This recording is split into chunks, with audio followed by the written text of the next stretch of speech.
Guys, Deluded, YouTube's Lucas Torreira and all of them things there. Thank you very much for returning. As you guys know, I've introduced a new show, The Totally Random Show, in which it is that. I know the name isn't good. I can't think of a name. If you guys are always good with the names, if someone thinks of a name, we'll change it up. But the name's irrelevant. Basically, bunch of topics in my Deluded mug.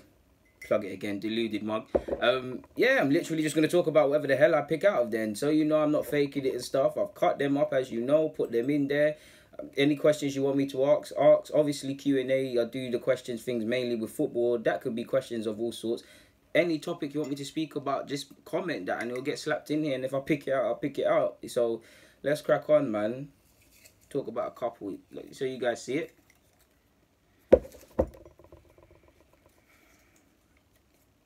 Other than Aki and saltfish, what is your favourite Caribbean food? And what's your non-favourite Caribbean food? Oh, Caribbean food, my favourite Caribbean food. You put me on the spot, man. But I like Bajan fish cakes. I like saltfish fritters. I like banana fritters. That's very good. If you got that with some ice cream or you eat that for breakfast, obviously not with ice cream. It's very nice. Soup. I love hard food. Caribbean people know what I'm on about with that. Fried dumpling, all sorts of chicken, from curry chicken to jerk chicken. I wouldn't say I have a favourite. I know it's not. Would you count fruits as favourites? Because if you're saying fruits, or if I can anything that can be consumed, I'd probably say sugarcane and guinea and mango, purely because as a young child, anytime I was in the Caribbean, pick guinea off my family members' guinea tree, or go and buy it. Mother and family members telling me don't eat it or it's gonna run out your belly, not listening, and then spending all day on the toilet. Apologies for the graphicness of that. So I'd probably say guinea and sugarcane. Non-Caribbean is a tough one. I'm a pasta man, to be honest with you. I don't really like spaghetti bolognese, but there's nothing better for me than some pasta with some certified sauce.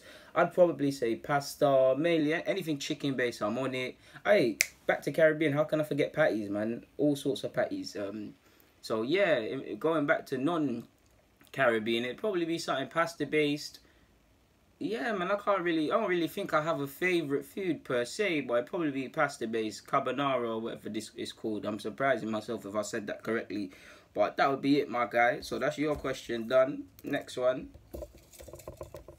Please be nice with these questions, people, them. Why does Xhaka split opinion? Well, there's a few on this, actually. You've got, why does Xhaka split opinion? Is it Nelson's time? And you've got, who will replace Cristiano Ronaldo at Real Madrid? Why does Xhaka split opinion? It's because, I mean, he's not consistent, ultimately, to be honest with you. And when he does show consistency, it's not highlighted because some people already made their books. He had a strong end to the season last year. On one hand, I don't think he should play as much as he does, but you can see what happens when he comes out the side, and I don't think he should have featured as much as he did in the last 2 seasons under Wenger. I feel he's a decent rotation squad player. He's good on the ball and things like that, but for all the good things I'm praising on him, if I'm the manager, I don't know. Obviously, Unai and Wenger clearly see the same thing to be playing him in it, and he's got a new deal. But personally, for as much as I might like him, the way I judge it, 10 games, I don't know what I'm going to get from you. And you're 25 or so, I don't know what I'm going to get from you. I know I'm going to see certain things, but I'm not even focusing on the discipline stuff. For me, it's what I mean by that is, yeah, on the ball he's decent, but by the same logic, he's not got a defensive ball in his body. We know that's not his strengths, but it's not good enough in my opinion.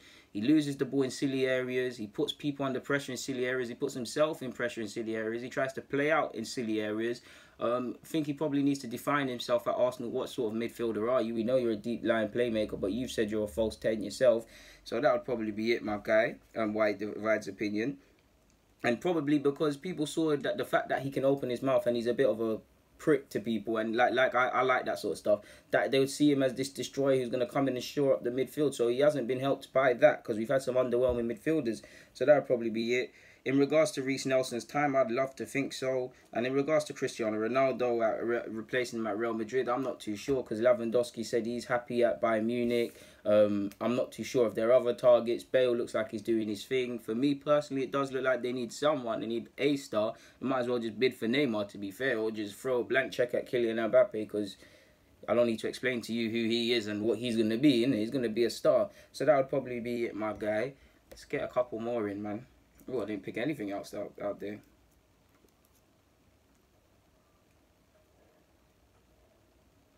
Oh, there's 2 on here. What is Jose Mourinho's downfall, and why do Arsenal need to win the Europa League? Well, for Arsenal, for me anyways, I believe the best way of getting into the Champions League is via the league, purely because there's more games, purely because you don't know how the latter stages of the Europa League, assuming you get there, is going to go. So on the basis of more games, you have more of a chance. You should be targeting the league. But specifically to Arsenal, we're a long way off top four. I'd love to be wrong. I'd love to look back in May and say, "Oh, DG, you was on one with that one," but it doesn't look like we're going to get top four or anywhere close. So we kind of have to make Europa League, in my opinion, what's the word, a priority. Different to how, I'm sure if you go and look at my vids this time last year, it was a bit different. I wasn't knocking the Europa League, but I was trying to focus on the league. I still want to focus on both. I still maintain my opinions on both.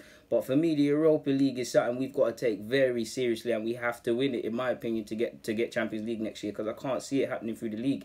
The beautiful thing is we're in August, and like I said, I hope to be wrong, but my brain tells me we're not getting top four, so that would be us, to be fair. I mean, the best season for me personally would be a Europa League and FA Cup double or something like that, because we're becoming that sort of side now where you can just hope for cups, because you see in what Stan Kroenke is doing and all of these things. I don't upset myself, so I won't get into the micro of it, but you get it. And in regards to Jose Mourinho's downfall, probably because obviously you get on a bit in it. Time's probably passed him a tiny bit. The innovations of the game's probably passed him a bit. A lot of the antics, no disrespect to Chelsea, a lot of the antics that he's done at previous clubs like Chelsea, he won't get away with at United. Is too big for that.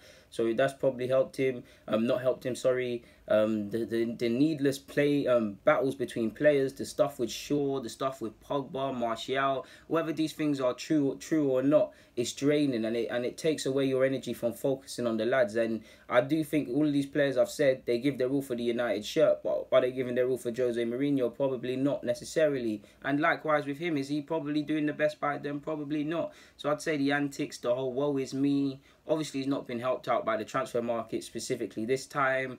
Probably, if we put some of his signings under the microscope, I like Bailly a lot, but he probably needs to kick on a bit, and he was unlucky with injuries. Lindelof's not convinced. I mean, he looked decent in the under-21s championship for Sweden. He looks a shadow of his former self. So yeah, man, a combination of things, to be honest with you. I don't think it's all Jose, but you can't jump in an ocean and complain that you're wet, and that's something he's probably guilty of doing. So yeah, and let's grab a next thing, see what we're doing. One more, people. Let's see what we got. Oh, damn. Have I ever experienced racism? Of course, man. Like, maybe I'll do a vid on this because you put me on the spot. I'll do a vid in depth, but I've definitely encountered racism. Pardon my language, but I've been called the N. I don't want to say it. I've been called the N word numerous times. I've definitely felt racial tension when I played certain football matches in certain areas.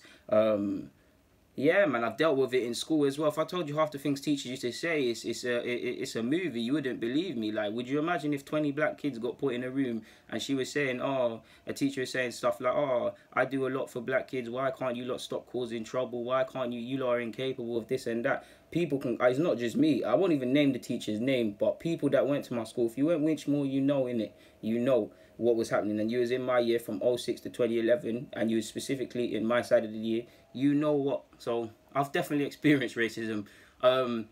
Ironically, I've experienced racism from all sorts of people, from people of an Asian descent, from people obviously of English and other countries like that. I've actually experienced from my own sort of people as well. So I've experienced racism, and I think it's retarded. Of course, I think racism is retarded, but it is what it is, to be fair. The one thing that gets to me, or still gets to me to a degree to this day, is when you see people crossing the road or tightening up their bag, or like the security guard following in the shop. Like one time I was on my lunch shift, I'm there in smart formal clothes, and you're following me around the shop. That's why when Skepta said the security guard followed me like I ain't got £2 to pay for my juice, I felt that. But yeah, man, I have. But who hasn't, to be fair with you? Like, who really hasn't? Do you know what? One more, cause I don't want to end on a sour note like that. What's your ideal striker if you had to name one? Thierry Henry. Pace, power, intelligence, technical abilities, got a crap load of goals and assists to match. That would be my ultimate striker. Or Cristiano Ronaldo, to be fair. The Cristiano Ronaldo that's evolved of sorts at Real Madrid. Probably them two. Or even Sergio. I love Sergio, man. Or even Suarez to a degree. There's bare, but I'd probably say, if you're asking me just for one name, Thierry Henry, my guy. Or R9. Probably that. But I said Thierry Henry first, so I'll stick with that. But people, without you, this show couldn't happen. Thank you very much. Get in there with some more topics. I hope I've given you guys some quality content. If not, I apologize. If you've liked what you've seen for the first time or whatever, hit the like, subscribe, and do the rest. Share up the thing for me. And people, thank you very much. Stay safe and enjoy the rest of your day. DG, I'm out.